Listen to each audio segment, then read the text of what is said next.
Hi, everyone. I am Reverend Dr. Sherry Palace, and welcome to tonight's Fireside Creators. I know I say this every week, but I am so excited about this chat because I think it has a lot of implications for the good and for the bad. So I want to get some clarity on what we think is the voice of God and what our experiences are with them. I see some people are already in the group. Welcome. Go ahead and say hi. And if you haven't registered with StreamYard, I will not see your name. So go ahead and register so I can see your name. And if you have a question for us, then go ahead and do hashtag and go ahead and ask. We will be monitoring the comments throughout our chat tonight. And we'll tend to them as much as we can.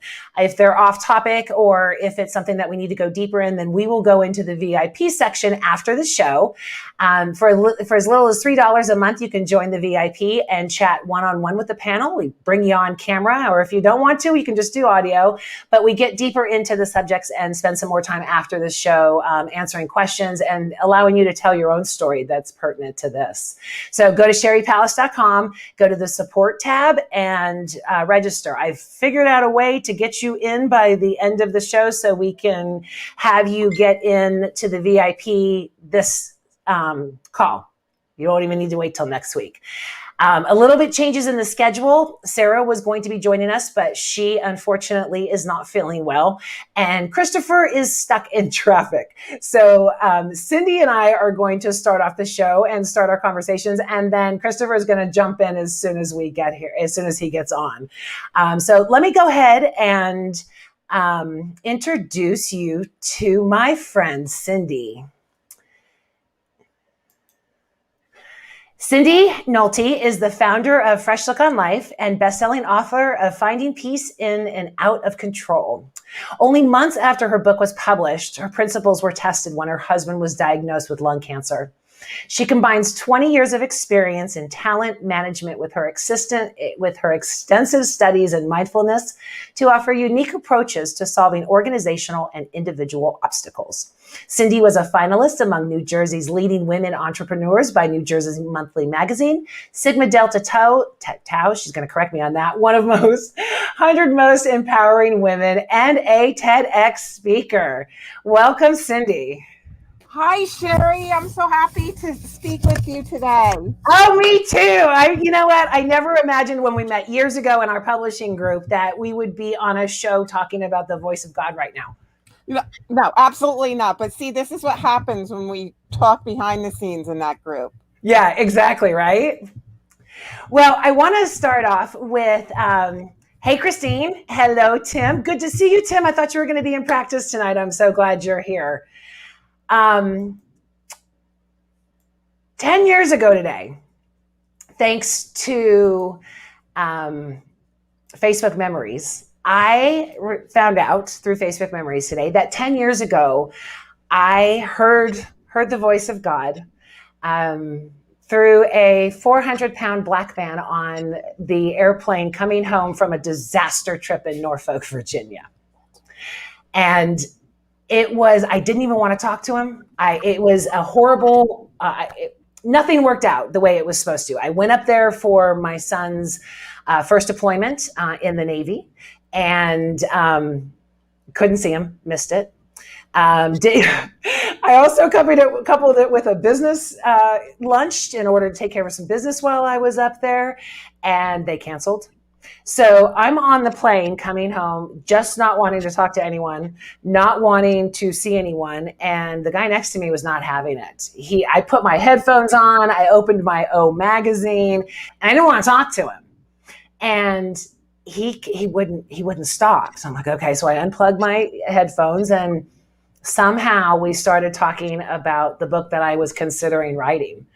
And it turns out that he and his wife are motivational speakers. He had written 17 books, and he said to me, this is not a dream or a hope. This is who you are supposed to be. You are going to be speaking in front of crowds, and you have a lot to say. And I was like, oh, no, I don't do crowds. I can run a table, but I don't do crowds. And he was like, no, this is bigger than you. This is going to happen. And I went home that night and sobbed because I heard some truth in it. And I had never before known what I was supposed to do until that night. And that was 10 years ago, coincidentally, today. And we have a conversation tonight on the voice of God. So I thought, I don't believe in coincidences. And I think it's really super cool that it worked out this way to have you. And then Christopher, when he gets here on this chat, to really talk about what it means. What does it mean to hear the voice of God? Cindy, what does it mean to you? So I absolutely got chills when you were Oh, saying that. good. So did I. I was crying this morning. It's like, oh my God, this is, I never thought this was going to happen. But I think that that's, and we've spoken off camera, and I don't remember how many years ago it was that we had our talk, and you just shared that you couldn't believe that I had said that you were going to be a speaker too, and that was years ago, because it was actually about a year and a half ago. Okay. Maybe two. Okay, so I couldn't even remember how long it was. But isn't that funny that it was not a message from me? And if God wants to get a message to you, whether it's the guy who was sitting next to you on a plane, or whether it's somebody in line with you in the grocery store, or you just overhear a conversation, those chills that you get. And I think that anybody who has ever had that intimate conversation with God knows what I mean by that chill.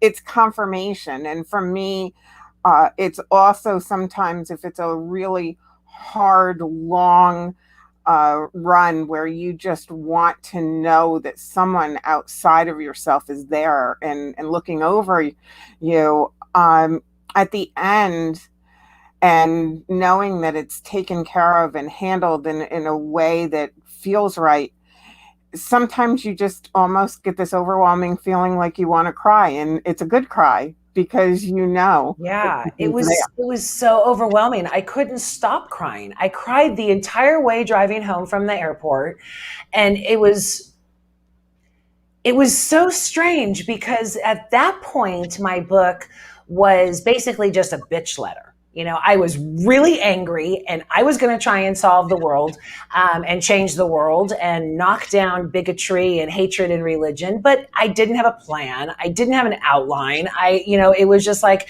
I'm thinking about writing this because this stuff is wrong.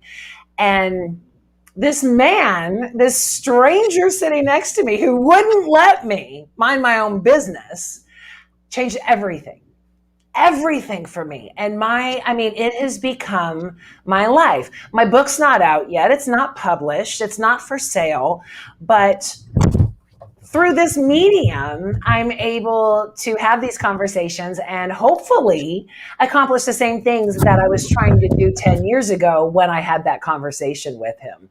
So I think one of the things that I wanted to really address in the beginning is, I have a friend who suffers a lot of trauma because he was told that there was an actual voice, and he was supposed to hear this voice of God. And because he never did, it created a lot of trauma. It created a lot of shame. It created a feeling of him being unworthy. And when he would go to the church and say, I'm not hearing this, they would blame him. Because people were expecting the literal, hey, you, hey, you, can you do this?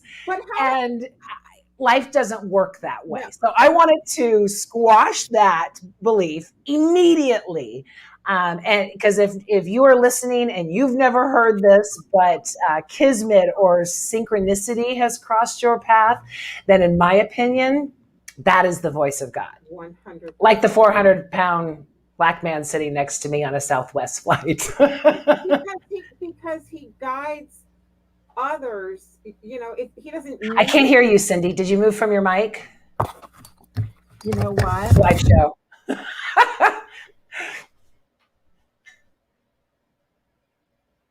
I can't hear you at all now.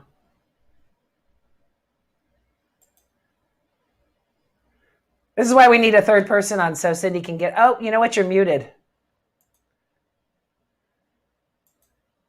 Technology has been kicking my butt the last couple days, so I'm glad it's not only me. Now it's good. There you go.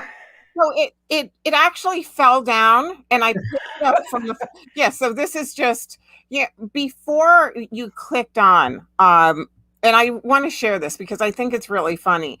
Okay. I talk to my students a lot about being able to kind of tune in, and so often we get caught up in what it's supposed to be, right? How it's supposed to be, like your poor friend who thinks it's supposed to, that was told it's supposed to be this voice. And to me, I'd be getting myself checked out for a mental illness. Right? And he kept looking and looking and listening and hearing. I mean, like I said, this is genuine trauma for him. So when I was thinking about shows, he was one that I was thinking, I'm not gonna violate the trust. He's spoken on it before, and if he jumps on, he can. But this is a real point of trauma. And it also, on the flip side, which we'll get to later, but it also causes trauma because people think they hear the word of God and that means to kill somebody or to pose destruction or any of those things. So it can definitely change people's lives for the best as well as for the ultimate worst. Yeah, I mean, and I think that that's part of really being able to hear and to know the voice of God is unchanging and it's unwavering, and it doesn't ever it's never motivated me in my many years, and I'm over 30, but I won't tell how far over. You and me both, sister. Yeah. But it has never motivated me to hate anyone, harm anyone, harm myself, and that it's always a positive. And I'm not saying that life is perfect. I'm saying that it's unconditional love. And if God is motivating you or telling you something, even if you're doing something against his will, it's not going to be a horrible experience. It's going to be, go this way. This is the right way. So I'm going to be quiet so that Chris can. I'm sorry, I didn't mean to interrupt you, but I wanted to make sure that he saw. Can you hear me? Can you talk, Christopher? Yep. Can't hear you. Okay, so I'm going to go back to Cindy while you get that worked out. It is so easy to be mean. It is so easy to be hurtful and angry.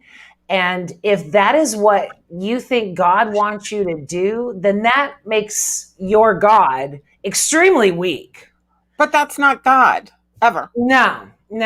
And I mean, I guess your personal definition of what God would be would fall into some type of voices. But again, I think that a God that needs our help to kill people is not something worth worshiping. It's not superior. It's, so if we're supposed to, because it's hard to do good things, it's hard to be that person. That's what makes it godly, because not everybody can. It takes that strength.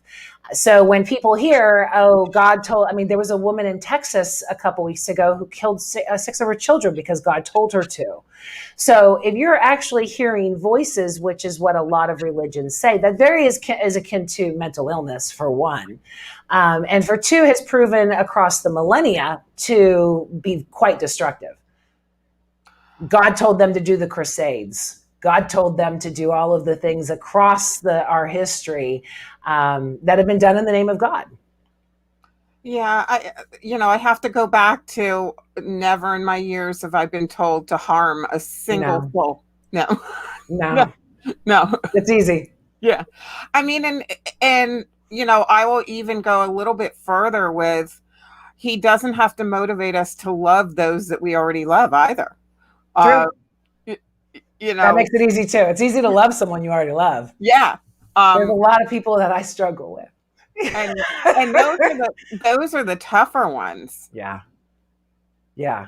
I always say that if you think that you've mastered the love of God, think of in a breakup, or when you're in traffic, or you get cut off, or someone takes the job that you wanted. Then try and be loving. Yeah. And I see someone in the Facebook group saying example of hearing voice of God was asking a question in their head and was walking across the room, and a little later a book fell off the bookshelf. So a not so subtle answer. Yeah. that we Listen. Yeah. that someone else could easily not notice, though, right? Because sometimes when we're in our own heads. Oh, yeah. Yeah. When my mom passed away, I see Christopher coming back in. Let me stop here and see if we can get him on. Talk to me, Christopher. I think it should work this time. Yay, we got you. New headphones. Welcome. I thought they would work. I'm so glad you're out of traffic. Yeah. Yeah, that was I want to do a quick intro because I skipped over you because you weren't here. So let me do a quick intro to let everyone know who you are.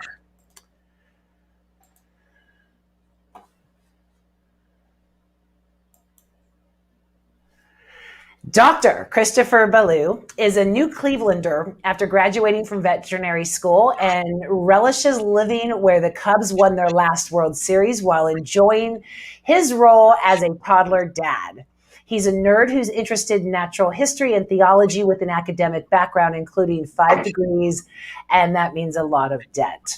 Growing up as a fundamentalist Baptist, he constantly experienced doubt and dissonance, initially leading him to embrace Catholicism in an attempt to hear God in mystery. He now accepts his doubting nature, becoming an atheist. I was going to ask you how to pronounce that. Atheist who enjoys engaging the beautiful chaos that contradictions of reality present. I just love that. Welcome. Hey, thank you. Okay, so as I was saying, before my mom died, she died of cancer, so we had a lot of time to know that she was going to pass. And I begged her. We had many conversations that if you can, write in the sand, show me something. Show me whatever you can, show me. It was the day of her funeral. We were, my son and I were flying from Atlanta to California. We had just finished the funeral in Atlanta, and then we were going to her home state to hold the funeral there. And I did not want to come home to a wreath and a cross of dead flowers. I had had enough death. I couldn't handle coming back to death any further. So I decided that on our way to the airport, I was going to release these down the Chattahoochee River in Atlanta. So my son and I were late, of course, running late to get to the airport, chaos everywhere. And it was come on, let's go, let's go, let's go. He places one in and I place the other one in, and it gets caught by an eddy and it spins. And I was like, what's it doing? Come on. I was waiting. My goal was to push it down the river, and it was not going anywhere. It actually spun in and stayed next to the bank. So it was more, again, let's go out of my head. There's no presence whatsoever. I had goals to do. This was going to go. But my son, who was 12 at the time, come on, we got to go. Get in the car. Get in the car. And he says, what does XO mean again, Mom? And again, I didn't even hear it. I had to go. I was like, oh, whatever. Got in the car. It was that night when I was laying in bed at my aunt's house that it hit me. And it was like, I almost missed that. And that was, it was the Chattahoochee River, people, Whitewater Rapids down. And this cross and this wreath circled into an X and an O. And it was the coolest thing ever. And I knew at that point that, like you were saying, Cindy, a lot of people don't see it. They just miss it. And I almost did.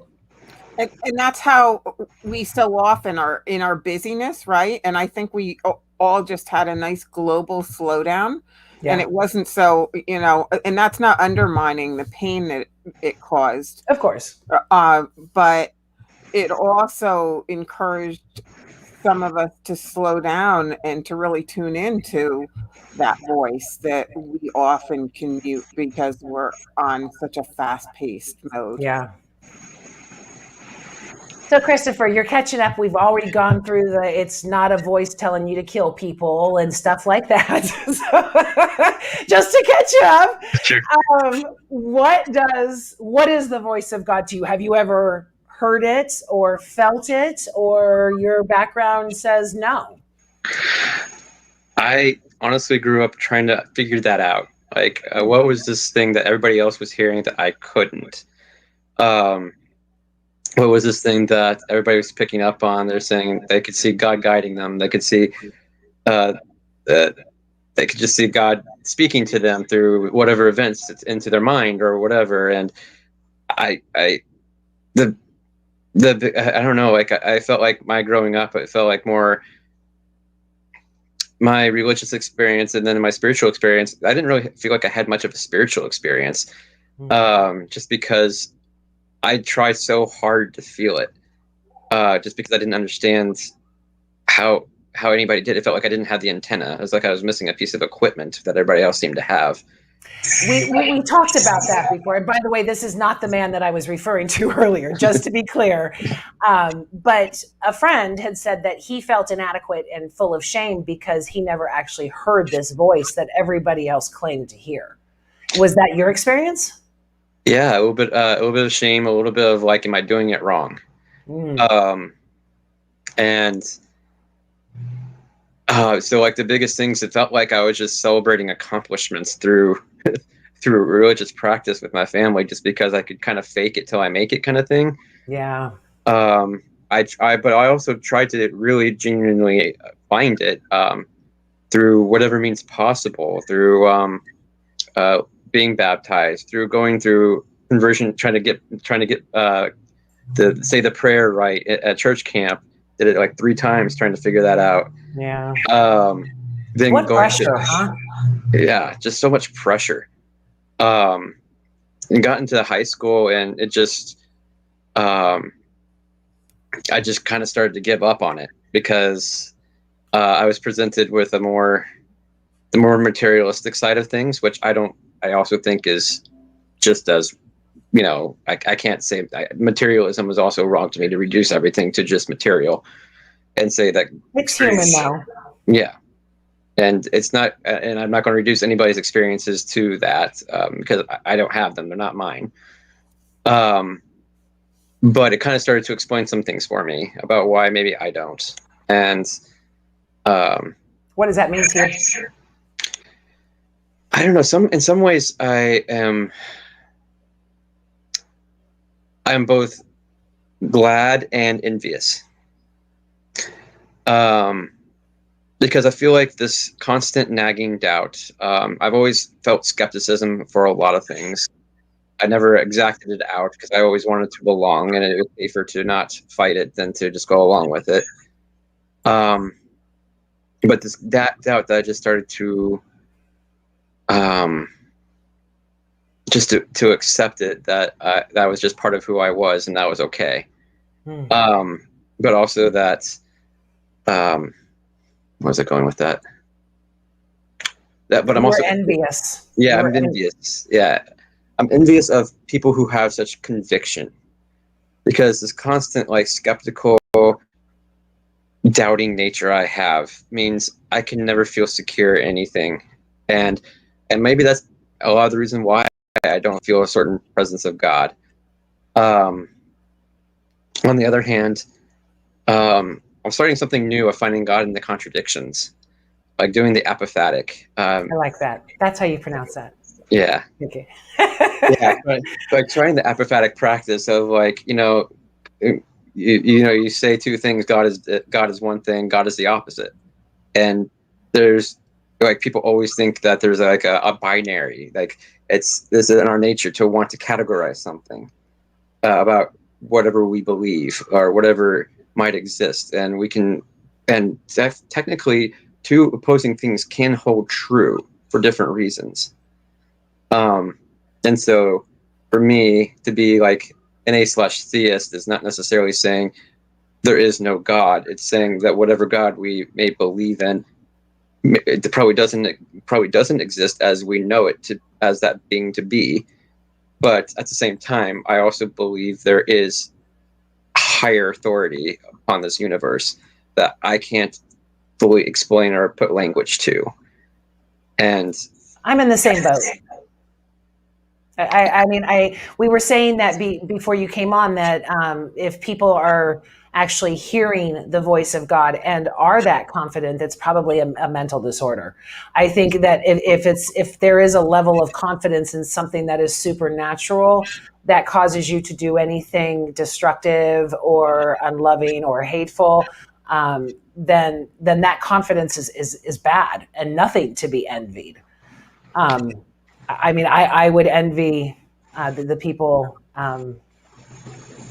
who really try, but still can't see, maybe. And I don't know. It's because you have a science background. I appreciate that you have that logic, and without human signs, without seeing a cross and a wreath come together in an X and an O, I have that skepticism now, especially because I was raised in the church and then found out at 27 I was an idiot. So I think that skepticism is far more healthy than hearing voices, personally. Cindy, what do you think? Yeah, I can't speak personally for anyone who's heard voices. I don't know anyone, but I would seriously check myself in for an evaluation, especially, anyone who is given a destructive voice. 100% go, go and find out more about what's going on and try to balance that out. But in terms of, and I don't know if that's me. Do you hear some feedback or not? I do. It's like some fuzz. Yeah. I think that when it comes to this idea of the voice of God, a lot of times people get into this search, and searching is good in one way, but in another, it's not something we need to search for as much as just be willing to be present. And I think that's that huge misunderstanding that, yes, it is time because it's a relationship that we're building. Spirituality, right? That's a relationship. Religion is this, doctrine of what is to be, but spirituality is a personal relationship, and that's where with whom or what? Well, to me, for me, it's God, but I don't get caught up in who someone believes that to be, because I don't have to get into a belief war. I'm okay with what I believe. And what makes it so much different, and why could we not all be looking at very similar forces, but calling it by a different name? And I know that may really offend some people to say that, but there's so much crossover among, if we look at the positive in all the theories that are out there, or all the religions, there's so much crossover in the positive nature. Don't look at the negative. Look at the positive. That it's consistent and never ending. That it's this tremendous force outside of ourselves, more powerful than anything. That it's unconditional love, and that's consistent throughout. But what isn't consistent is the hatred, and the doubt, and or the confidence. We'll add that too. I think on the flip side, the confidence is equally as destructive. Well, I think for me, my confidence, and I think that you can, Sherry, from knowing me on a basis where you can see me in social media, and we've talked outside of, I'm not preachy at all. Me neither. And I think when you are confident in your beliefs, you're not. You're just you kind of just walk your talk, and you're okay with live and let live. Yeah. As long as somebody is not destructive. So I am confident that when I pray, it is answered.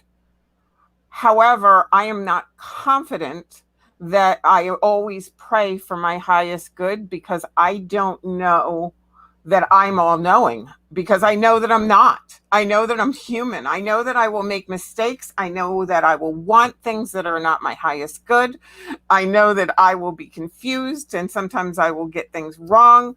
But I know that just like the two of you are sitting in front of me on the screen, that I wake up in the morning and I ask for guidance.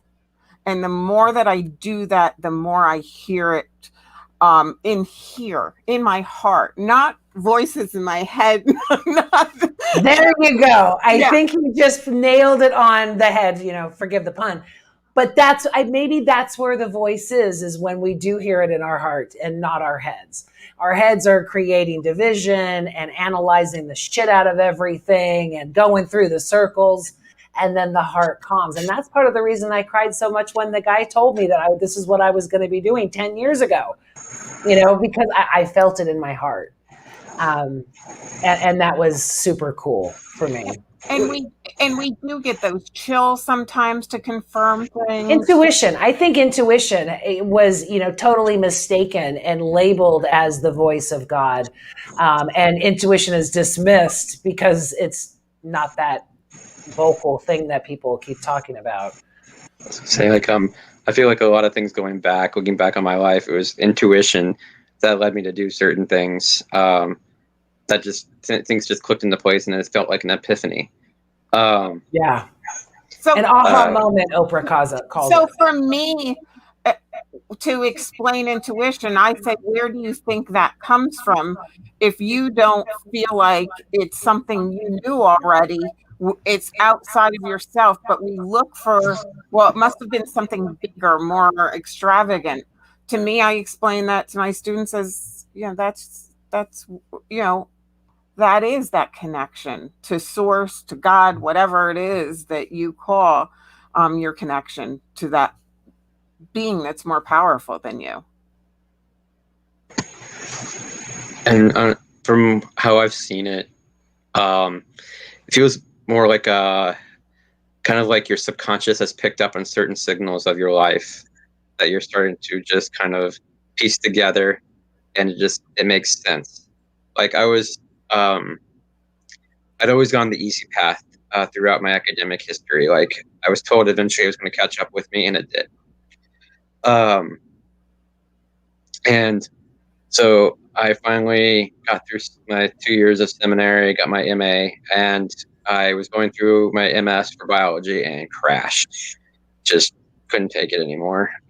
Plus, I wasn't very convicted in what I was doing, just because it didn't feel like me. Who I am, I like to know that.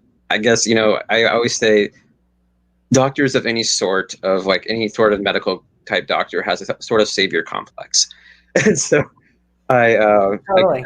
I definitely felt that, and I was figuring out I actually want to do more saving animals than I want to go making specimens of them in the field. I like that. Or doing it for my own ego. Even I want to do something just good for animals. So I decided, okay, I'm going to overcome what was then my biggest obstacle, because when I was 6, my dog and my grandma had just died like a year before, and I told my parents I wanted to be a veterinarian when I grow up, and my mom told me, well, you'll have to put dogs down, like Heidi. Same conversation with my mom. But some don't. Same conversation, yeah. But I said vegetarian instead of veterinarian.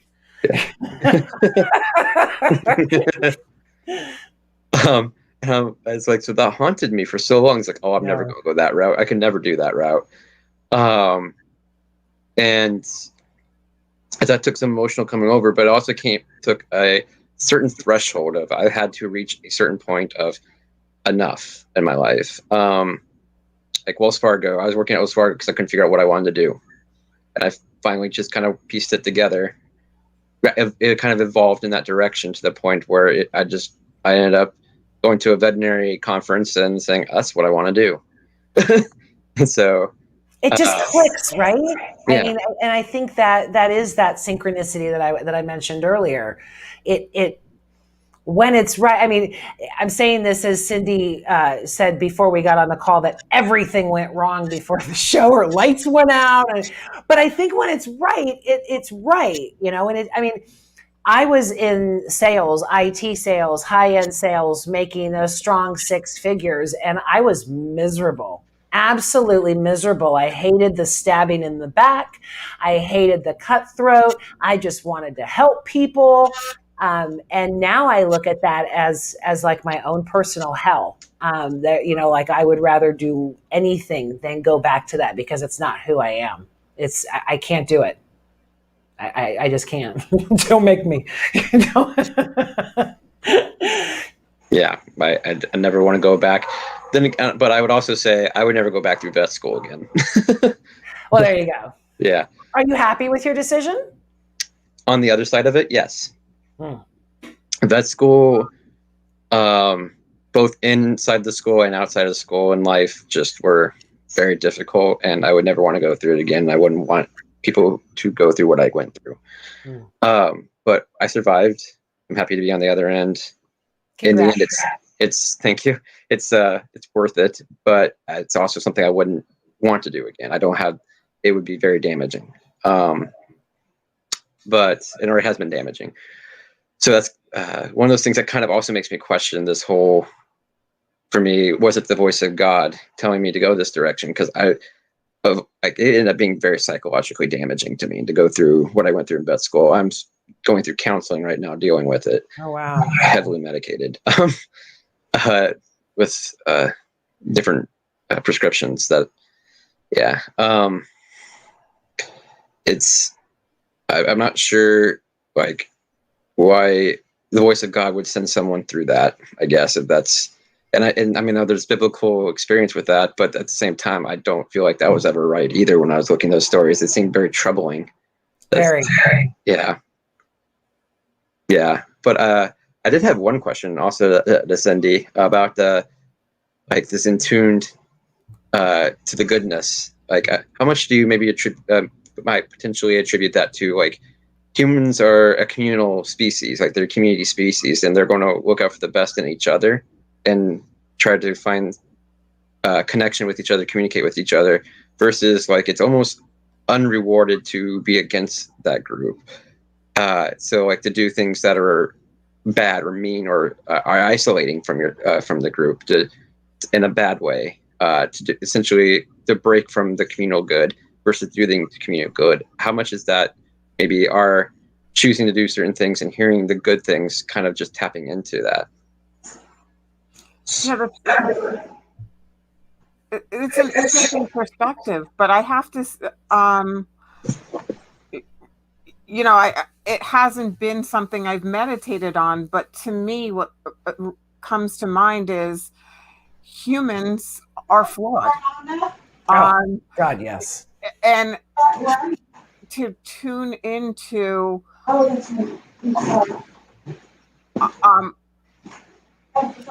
what is that? I don't know. I don't. Christopher, is that you? Do you have background? Someone talking? I'm sorry. Yes, our housemate is trying to look for each of us, and so I'll mute real quick. Okay. I just want to make sure we're not hearing voices. Yeah. No, not the voice of God this time. Okay. We were just talking. Yeah, we had a little issue there. Yeah. Okay. I apologize for that. That was my fault. No, we're relieved, Christopher. We're all good now. Yeah. Call the doctor. I'm hearing shit. Yeah. I was relieved when I heard Sherry heard it too. So oh my God, I got tears. Okay. Anyway. So, I mean, to me, no matter how much we want to focus on the greater good as a human species, we're flawed. And anything lower, anything that's only on a human plane is going to be fundamentally flawed, because we can't get out of, in order for it not to be self-serving in some way. And that's not saying that it's bad to be self-serving, if it's dedicated to our highest good. But let's be honest, human beings are motivated by fulfilling their needs, is our first, right? And it's not bad to get our needs met, but we want to, and we want all needs to be met, right? And we want safety. So, and that can, yes, be also higher good, but there's a higher plane that is above what a human being is going to guide us to do. And that may sound like gibberish, and it's just kind of what's coming out, because like I said, I've never actually meditated on it. Because the other thing is, when I talk about the voice of God, because it's not like it's only accountants here, or only people in spiritual field here. If you're connected to a higher being, we're all here together. We're in this together.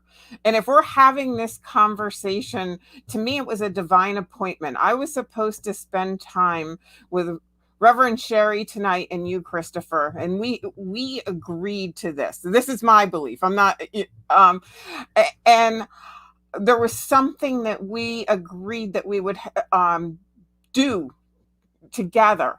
And going beyond that, I get my insight for me. And you're going to get your insight, Christopher, for you. And Reverend Sherry is going to get it for her. And I think that that's sometimes the misconception. And yes, I help to guide people to hear, and to differentiate what is that voice as opposed to what's not.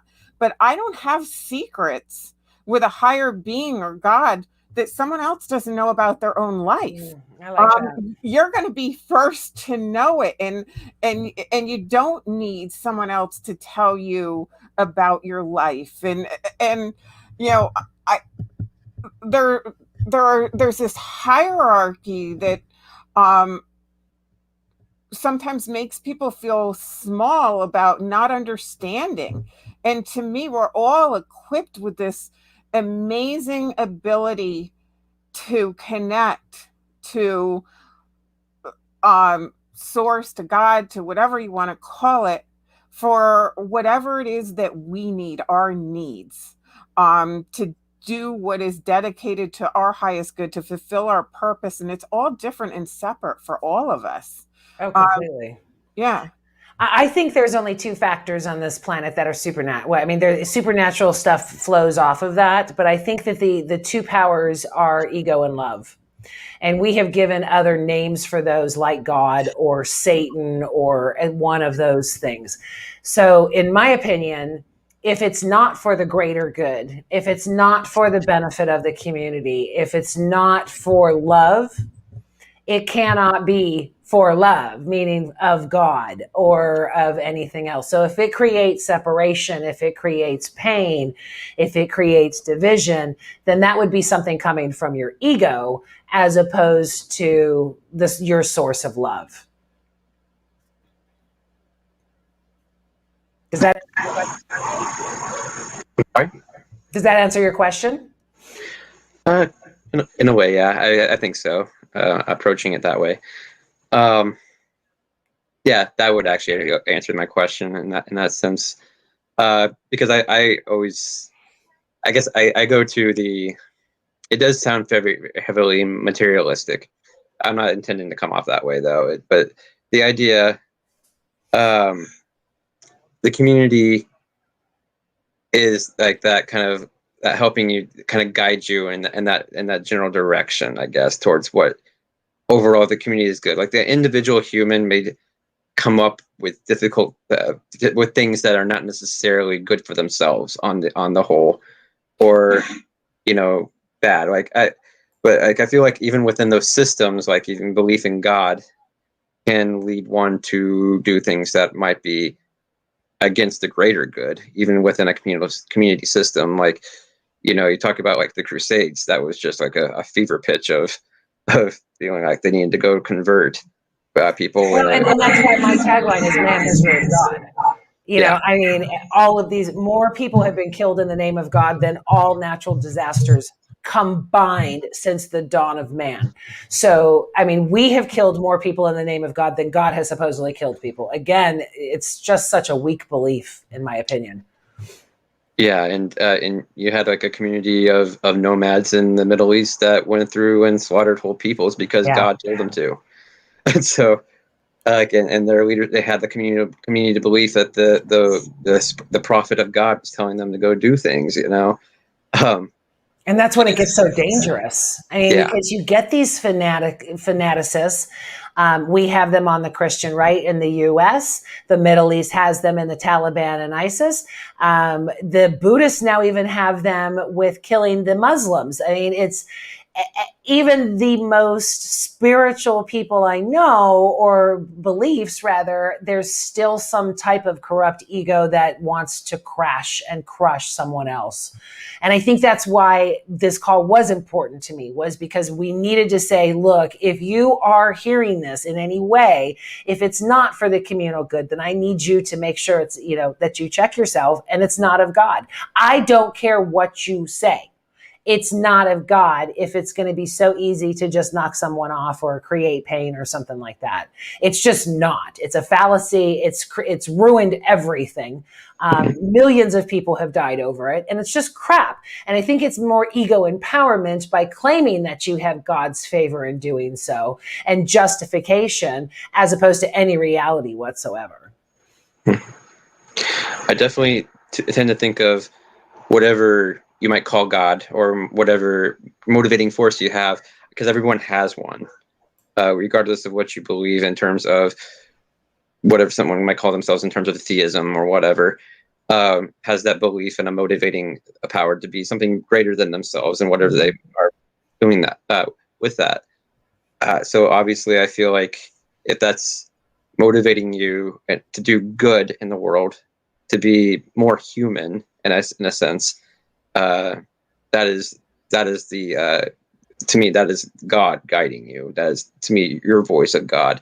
Because because I'm not going to hear God. I'm not going to see like movement in an eddy and believe that. I wish I could, and I think that's awesome for someone. Okay. It's okay. Yeah, but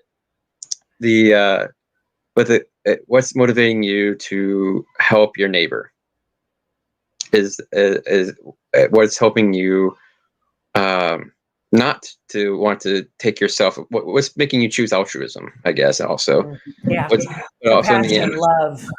and what's helping you love yourself.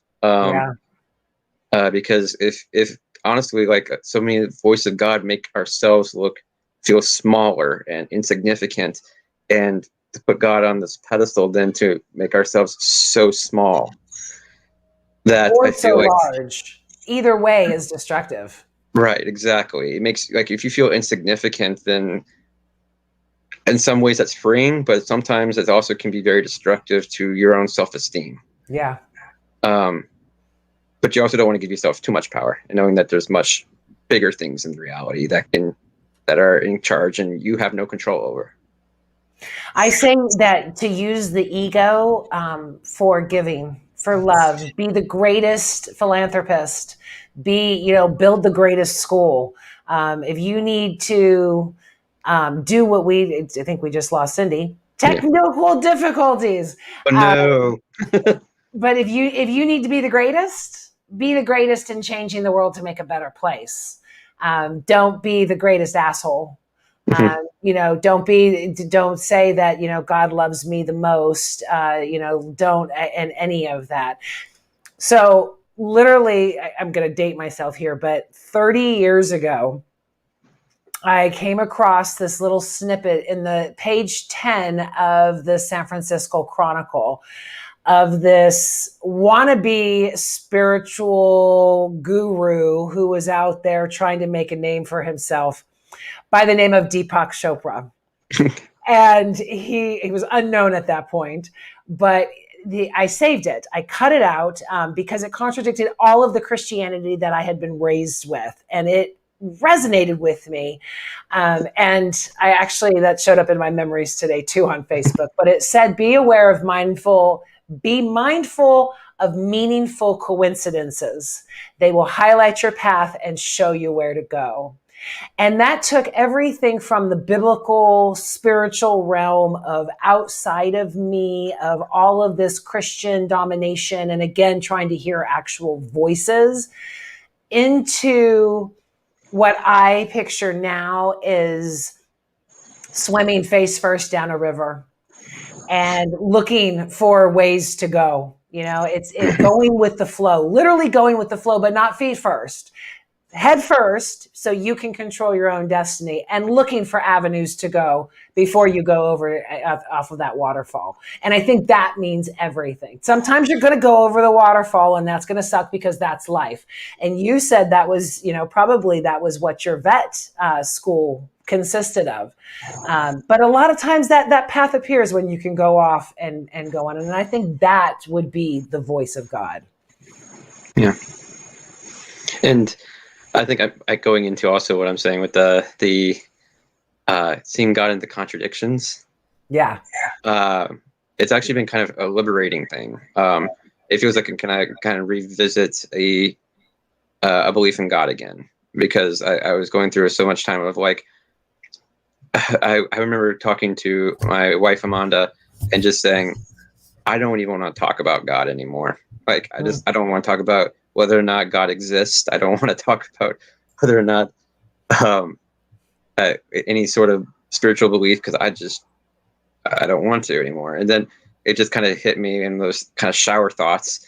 It's really good to find God in those contradictions of reality, like to see God both as the immaterial and the material, to see God as to see that in so many ways in the Bible. For instance, there are heretics who were excommunicated because they try to differentiate God from Old Testament and New Testament.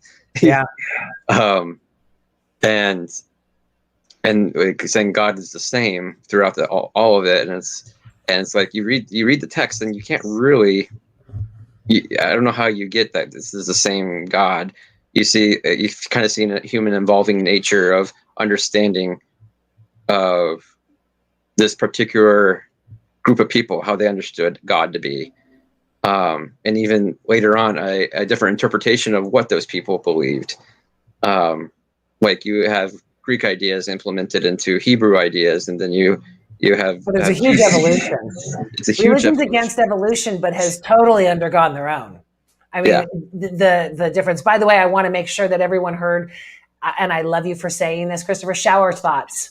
Shower thoughts have changed my life. They just come. Cindy, do you have shower thoughts? Do you have epiphanies in the shower? Of course I do. Everyone does. Okay, good. I thought I was one of the few, but I'm glad I picked up on that as soon as you said shower thoughts. Oh, absolutely. Yeah, just some of the greatest thoughts ever, come like when you're doing the basic mundane thing in your reality, your existence, and you're like, your brain starts wandering because you're just going through the motions and you have time to think about something else, and you're like, oh, but that's kind of cool. Yeah. It kind of just sticks with you. It's kind of really like why do you drive on a pathway but park on a driveway? Those types of things. Glad to have you back, Cindy. More technical problems. I was sitting here and all of a sudden I saw my computer shut down. I was like, okay, it's just more of the same. Yeah. Christopher's in traffic. Yeah. I mean, it's all just, I do see, you believe ego. I believe that there's yin yang. Yeah. Negative, positive. So when you talk positive, I believe you're going to get some weird stuff going on. I believe. And I always see there's like a blend. Like, I don't know, like there is sometimes a very firm, like difference of yin and yang, ego and love.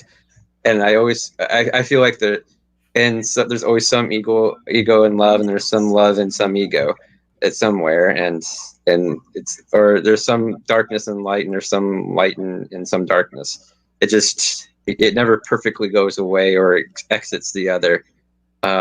Just because we do live in this kind of existence of contradictions, and just because we can't perfectly separate being the humans that we are, we're constantly living within our own dissonance. Well, we're having a human experience, no matter, we will make mistakes regardless. And as Jordan said, we are human beings having a spiritual experience, not spiritual, or we're spiritual beings having a human experience, not the other way around. Yeah, I love that. So absolutely. Well, so have you ever heard it in any other form that did shock you or did rattle you, but still made you do something good? No ahas in the voice I said, other than synchronicity and pathways. I know things go better for me in my life when I'm on the right path. When I am not headstrong, when I am not saying this is the way it's going to be. When personally, my life has shown me that when I am living in the flow, some people call it the will of God. Some people call it the universal. I mean, there's all kinds of, the different things to say. But when I'm living in alignment with who I'm supposed to be and being authentic, things just go. I mean, I was thinking the other day about, I confession time, 22 doing a hot legs contest at a bar. And my fiance, I didn't win. And because I was trying to be all bad, and I'm walking, and I went to Pour Some Sugar on Me by Def Leppard. So this is all confession time going on here, and I'm sure everybody listening is rolling with laughter. But I tried to be a badass, and pour some sugar on me, and I couldn't even do it. I couldn't even reenact that person that I was trying to be that night. And I realized that everybody in the bar probably saw my inauthenticity. That wasn't me. I am a smile on my face, jumping up and down. How are you? And even trying to be that badass, it was rejected by everybody because I got great legs. But my attitude sucked. And I was trying to be someone that I wasn't. And now that I'm more honest with myself, I'm more accepting of myself. I still have struggles, of course, but things seem to go a little bit better. So is this an invitation you want a rematch? No. You're putting it out? No. Okay. I just Young want to and make dumb. sure that's not what Young and dumb. Nice I'm legs. old now. No. Young and dumb. Well, we're actually at the top of the hour. Christopher, where can people find you, and do you have any closing thoughts for us? I am on Twitter and Facebook. I used to have a blog. I haven't kept it up in a few years. So, but the Twitter, I'm Bear Named Baloo. You'll find a lot more of Cub stuff than thoughtful stuff on there, unfortunately, probably. But I do retweet a lot of social justice things on there, and so I also do that a lot. I would recommend, and a lot of things I try to promote voices that are not my own white guy, and also on Facebook, I'm on there a little less lately, but it's Christopher Baloo. I'm in Cleveland, Ohio, so you can find that. And I put all the links on the promotion so they can find you there too. Sure. Okay. Bear Baloo. Yeah. So, maybe I'll start a blog sometime soon, but until then, I don't really have anything cool or interesting going on in that realm, unfortunately. But the closing thoughts, just think, just the voice of God or whatever your motivating factor is. Just let it be the thing that guides you to doing the best in the world, to being the citizen of humanity that I believe this existence calls you to be, because you were born a human. You are amongst a community of other humans. You interact with humans and other creatures. And for whatever reason on this planet, it seems like we have a huge advantage. And I think a lot of teachings in history have said that the advantage should help take care of the disadvantaged. It's a very community thing to always do. And I think you find that so many times in the voice of God throughout any spirituality or religion. And I highly recommend you follow that voice. I like that. Thank you. Beautiful. Cindy, what are your wise words and where can everyone find you? Freshuponlife.com. And I guess my words of wisdom are that we're all just kind of a work in progress. None of us have it all figured out, but be patient with yourself if you want to tune into it. Just be present and open, and be guided by that, like Christopher said, be guided by that positive force. And I always ask people, what is it that you want your legacy to be that lives long beyond your lifetime? And do everything that you can during this lifetime to support that legacy, whatever it is for you. I like it. Make the world a better place, however you can do it. 100%. Yeah, I think we're all in this together to do that. Mm-hmm. And I think the more people that realize that, the better we will be. Absolutely.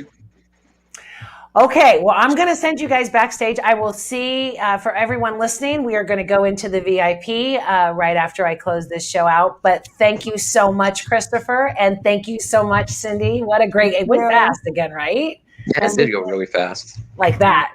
Good conversation does that. Yeah. Thank you so much. And I will see you guys backstage. All right. Thank you.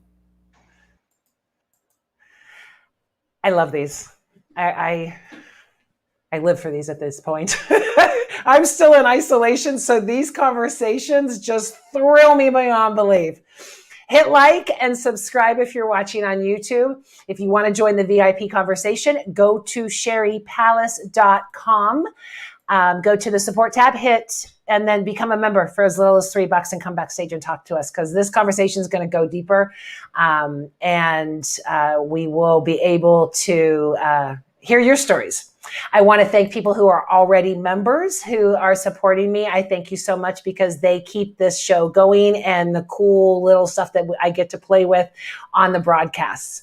So thank you so much for participating and coming in and listening to our conversation. I got a lot out of it. I hope you did too. Thank you so much. And I will, next week, huge. We've got Sarah Cunningham from Free Mom Hugs. We've got Chrissy Duwante. I'm going to mess up her name.